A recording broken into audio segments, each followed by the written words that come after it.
कि जो निजी विद्यालयों में गरीब बच्चे पढ़ते हैं, बीपीएल बच्चे पढ़ते हैं, जो आरटीई कानून के तहत जिन बच्चों का नामांकन होता है, कम से कम उन बच्चों को भी स्कूल ड्रेस का भत्ता मिलना चाहिए, किताबें मिलनी चाहिए। वो भी सरकारी योजनाओं के उतने ही हकदार हैं जितने सरकारी विद्यालयों के हकदार। 47,000 निजी विद्यालय हैं जो छोटे छोटे अपने मोहल्लों में, टोलों में स्कूल चला रहे हैं। 10 कमरा, 5 कमरे के भी उसमें स्कूल, तो वो सब बंदी के कगार पर आ गए हैं। कुछ तो बंद हो गए, कुछ बंद हो जाएंगे।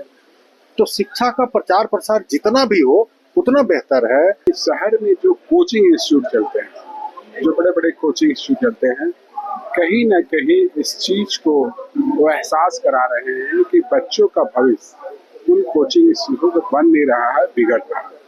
नमस्कार, SG न्यूज देख रहे हैं आप और मैं हूँ आपके साथ गौरी रानी।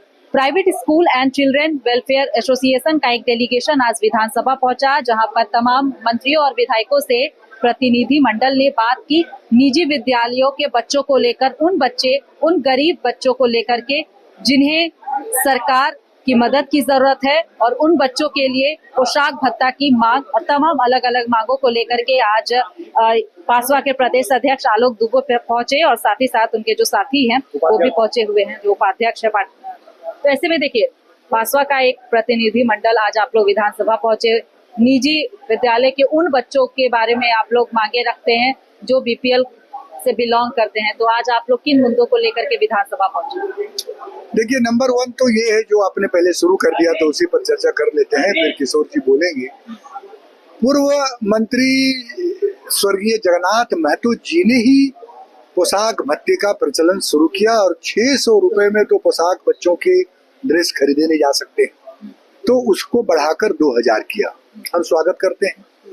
2000 रुपया और बढ़ा के करने वाली है सरकार स्वेटर और ब्लेजर के लिए, यानी बच्चों को 4000 रुपए स्कूल ड्रेस भत्ते के रूप में सरकारी विद्यालयों को झारखंड सरकार देगी। पासवा इसका पुरजोर समर्थन करती है, स्वागत करती है। लेकिन हम यह भी मांग करते हैं सरकार से कि जो निजी विद्यालयों में गरीब बच्चे पढ़ते हैं, बीपीएल बच्चे पढ़ते हैं, जो आरटीई कानून के तहत जिन बच्चों का नामांकन होता है, कम से कम उन बच्चों को भी स्कूल ड्रेस का भत्ता मिलना चाहिए, किताबें मिलनी चाहिए। वो भी सरकारी योजनाओं के उतने ही हकदार हैं जितने सरकारी विद्यालयों के हकदार। वो बच्चे भी झारखंड के हैं, वे बच्चे भी इसी सरकार की आशाओं और आकांक्षाओं के लिए संघर्ष कर रहे हैं। तो ये मांगे हमने अपने चारों मंत्रियों से और कुछ विधायकों से रखा है कि सदन का महत्वपूर्ण सत्र चल रहा है और इस सत्र में ये बातें होनी चाहिए। मांगे आप लोगों ने रख दी मंत्रियों के सामने, विधायकों से भी आप लोग मिले, अब मुख्यमंत्री से आप लोगों की मुलाकात है, जैसा कि बता रहे थे आपके साथी 2 अगस्त को आप लोग मिलेंगे।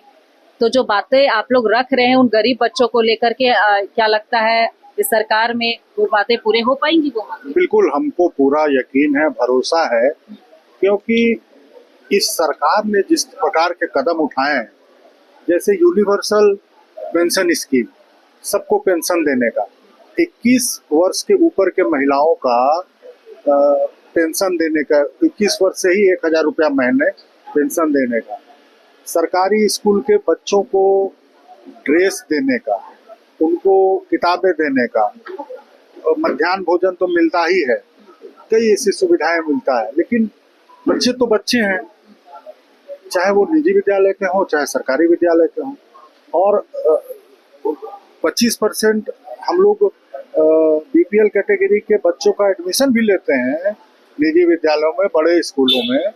तो ऐसे कम से कम पहले चरण में वैसे बच्चों को सरकार की ओर से मानदेय मिलना चाहिए जो सचमुच में उसके हकदार हैं। और दूसरी जो हमारी बहुत महत्वपूर्ण डिमांड थी आरटीई को लेके, कि देश भर में एक ही कानून आरटीई का चलता है, जिसको रघुवर दास जी ने चेंज कर दिया। एकमात्र झारखंड ऐसा राज्य है जिसमें जमीन की बाध्यता हो गई। तो 47,000 निजी विद्यालय हैं जो छोटे छोटे अपने मोहल्लों में, टोलों में स्कूल चला रहे हैं। 10 कमरा, 5 कमरे के भी उसमें स्कूल, तो वो सब बंदी के कगार पर आ गए हैं। कुछ तो बंद हो गए, कुछ बंद हो जाएंगे। तो शिक्षा का प्रचार प्रसार जितना भी हो उतना बेहतर है बनिस्बत की जो आरटी कानून जो देश भर में एक है, जिसको रघुवर दास जी ने संशोधित किया, उसको वापस लेने की मांग हम लोगों ने राज्य सरकार से किया है। चलिए, राजेश गुप्ता जी भी हैं हमारे साथ। सर, जिस तरीके से आप लोग आज मंत्रियों से मिले हैं, विधायकों से मिले हैं, आश्वासन भी मिला है, अब आप लोग मुख्यमंत्री से भी मिलेंगे और उन निजी विद्यालयों के गरीब बच्चों के बारे में आप लोग सोच रखते हैं। ऐसे में चाहे वो पोशाक भत्ते की बात हो या फिर जो स्कूल बंद हो रहे हैं उन स्कूलों को बचाने की बात हो, आप लोग पहले भी मुख्यमंत्री से इस मसले को लेकर बातचीत कर चुके हैं, क्या आश्वासन मिला है? क्योंकि अब सरकार के पास समय कम है। देखिए, निश्चित तौर पर हमारे दोनों साथियों ने आपको बताया। और तीसरी महत्वपूर्ण बात यह है कि शहर में जो कोचिंग इंस्टीट्यूट चलते हैं, जो बड़े बड़े कोचिंग इंस्टीट्यूट चलते हैं, कहीं न कहीं इस चीज को वो एहसास करा रहे हैं कि बच्चों का भविष्य उन कोचिंग इंस्टीट्यूट में बन नहीं रहा है, बिगड़ रहा है। क्योंकि झारखंड एक ऐसा राज्य है और इस राज्य में वेलफेयर स्टेट होने के मार्फत जो हमारे ग्रामीण क्षेत्र के बच्चे हैं उतना पैसा एफोर्ड करके वो कोचिंग इंस्टीट्यूट में जा नहीं सकते हैं।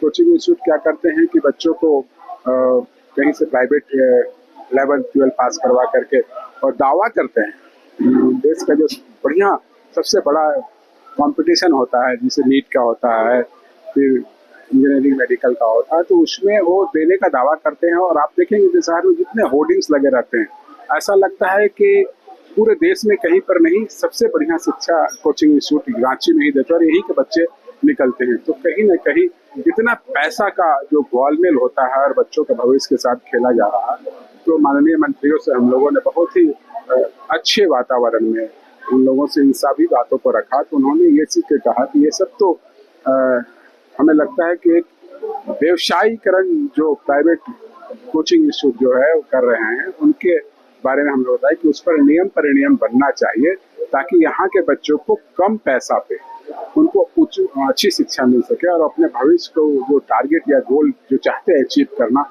उसको प्राप्त करें।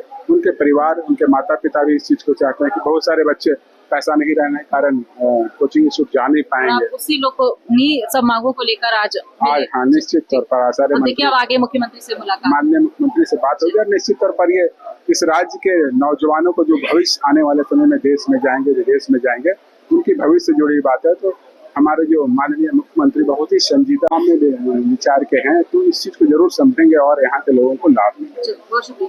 तो देखिए, वैसे गरीब बच्चे जो निजी विद्यालयों में पढ़ते हैं और जिन्हें सहायता नहीं मिल पाती है अपने परिवार से, तो ऐसे में पासवा एक उम्मीद है उनके लिए और पासवा उन गरीब बच्चों को लेकर के आज मंत्रियों से मुलाकात की है और बहुत जल्द मुख्यमंत्री से भी मुलाकात करेंगे। और चाहे पोशाक भत्ते की बात हो या फिर तमाम जो निजी विद्यालयों में जो गरीब बच्चे हैं जिन्हें सुविधा नहीं मिल पा रही है सरकारी, उन सुविधा को भी वो प्राप्त करें। और इसी आशा के साथ आज पासवा का प्रतिनिधि मंडल विधानसभा पहुंचा, जहां पर उन्होंने मंत्रियों से मुलाकात की है और बहुत जल्द इसी मुद्दे को लेकर वो लोग मुख्यमंत्री से भी मिलेंगे। फिलहाल इस खबर में इतना ही, मुझे दीजिए इजाजत, नमस्कार।